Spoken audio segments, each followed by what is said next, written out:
Coucou, c'est Clo.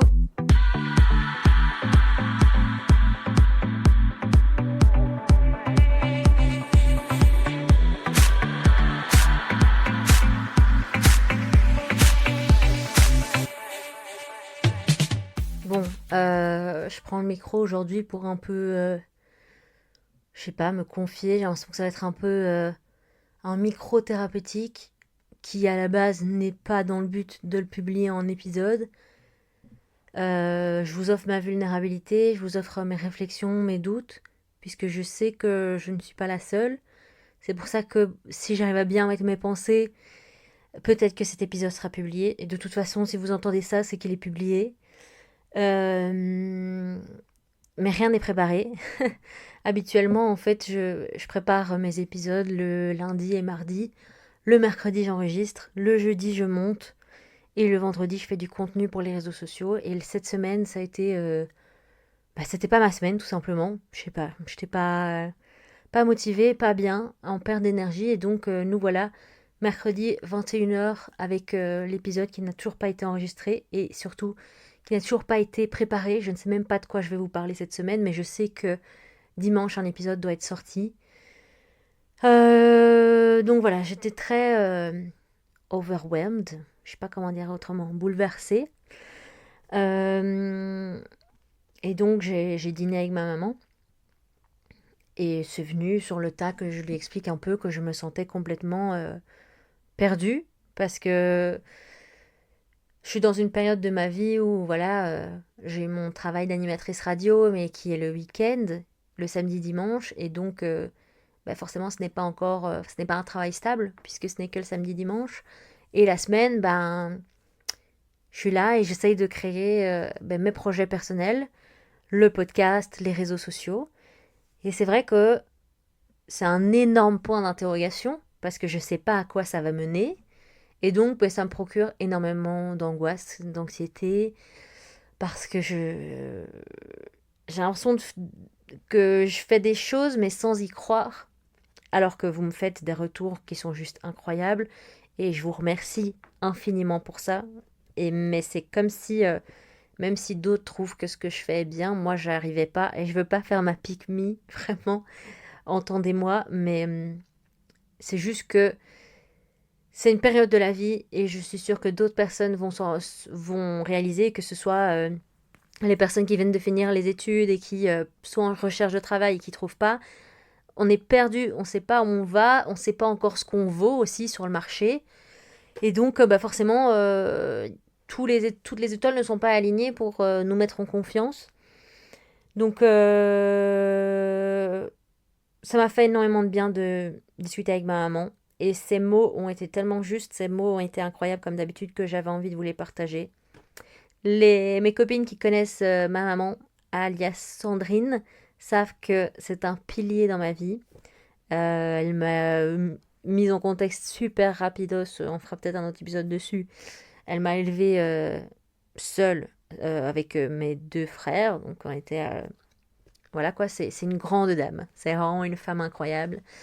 Et qui n'a pas le parcours forcément traditionnel, mais qui s'en est toujours sortie.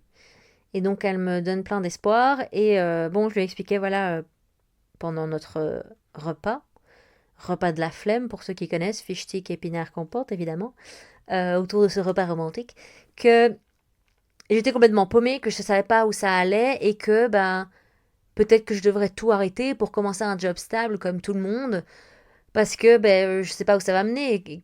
Pour qui je me prends à faire mes petites vidéos sur les réseaux, pour qui je me prends à croire que les gens vont écouter mon podcast, etc., etc., que je suis nulle part. Et maman m'a dit, pause Chloé, regarde tout ce que tu as fait. Donc, si tu te reconnais, toi qui m'écoutes, fais une pause et on va essayer de réfléchir à tout ce qu'on a déjà fait. D'accord? Alors, pour ceux qui ont étudié, on a étudié, d'accord? Donc bien que peut-être que ce qu'on va faire dans la vie plus tard n'aura peut-être rien à voir avec nos études, eh bien on l'a fait, on s'est cassé le pet à le faire, d'accord? Pour ceux qui n'ont pas étudié, eh ben ça c'est tout à votre honneur. Dès 18 ans, vous avez commencé à cravacher et à bosser, en connaissant les risques, en connaissant, en ne succombant, punaise, en ne succombant pas aux pressions de société qui disent que si t'as pas de diplôme, tu ne trouveras pas de travail.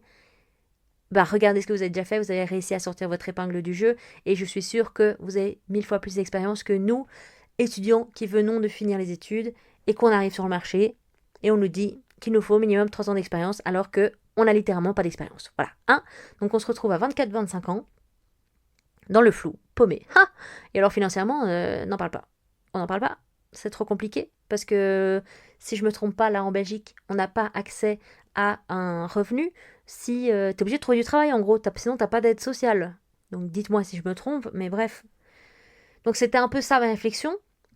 Mais on va parler de plusieurs sujets, parce que on va pas parler que du travail, parce qu'il y aura un épisode dédié à ça. On va parler de plusieurs sujets qui me traversent l'esprit en ce moment. Au cas où vous ne le saviez pas, je suis un peu je suis une overthinkeuse. Hein. Ce podcast, quand je vous dis oui, on va essayer de déconstruire tout ça, c'est en même temps moi qui essaie de me convaincre. Hein. C'est pour ça que depuis le début, je vous dis que je ne suis pas une donneuse de leçons. Je ne suis pas un exemple. Mais le fait d'en parler ensemble et de se sentir moins seul, eh bien, ça fait du bien, tout simplement. Et ça nous rassure. Autre sujet que je disais à ma maman, c'est que je suis dans une phase de ma vie où j'ai l'impression de m'être un peu perdue au niveau de je ne sais plus quelle est ma personnalité, qui je suis. Avant, je sais qu'avant, je me décrivais et que tous les gens me décrivaient comme quelqu'un de très sociable, très extraverti, très spontané, très tête brûlée, à faire un peu tout sans penser à rien.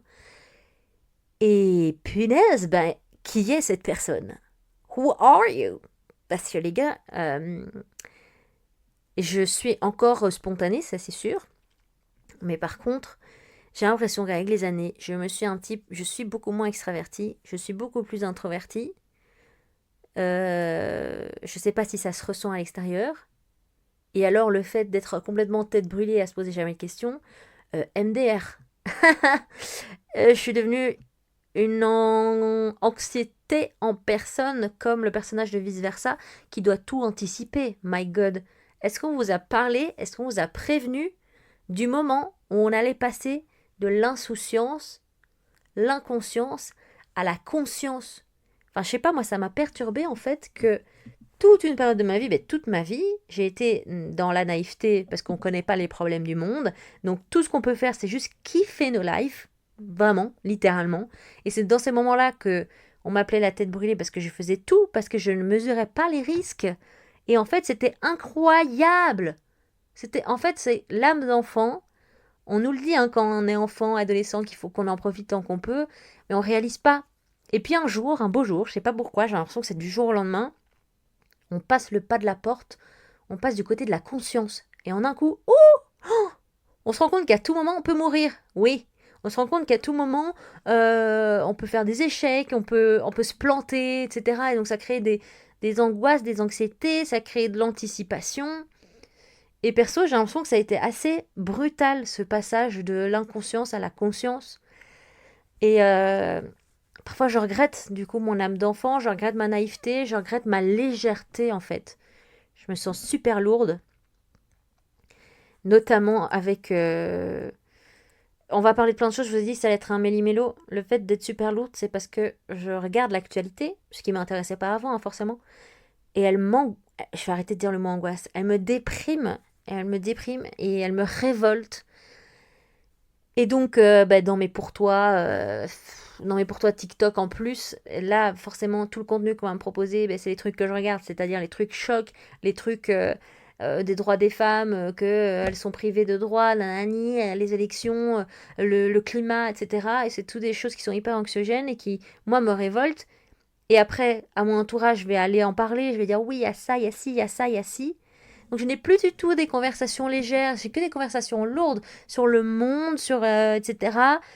Et ok, c'est bien Chloé de te révolter et dans ton toi-même, mais en fait j'ai l'impression d'être juste spectatrice quoi.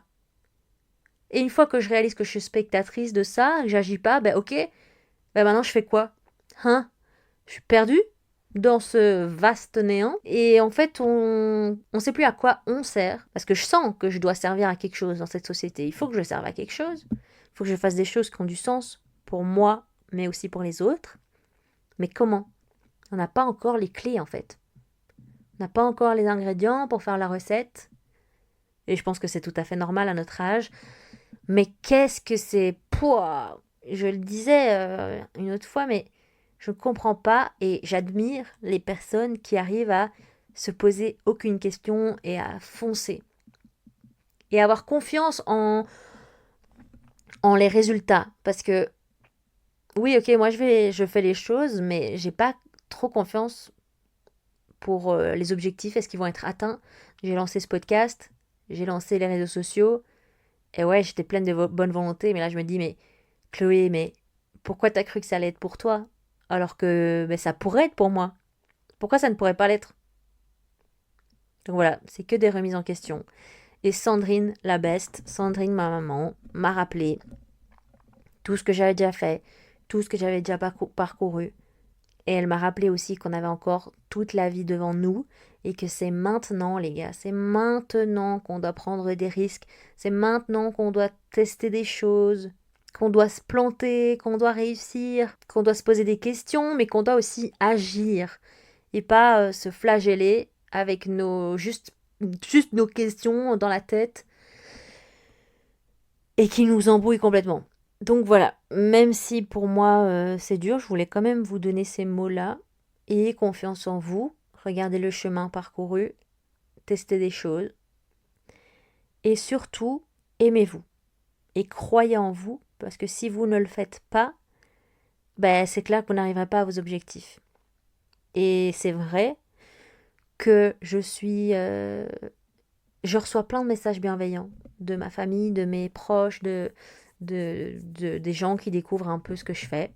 Et franchement, je pense que j'ai de la chance parce que il n'y a pas tout le monde qui serait bienveillant comme ça. Je reçois plein de bienveillance.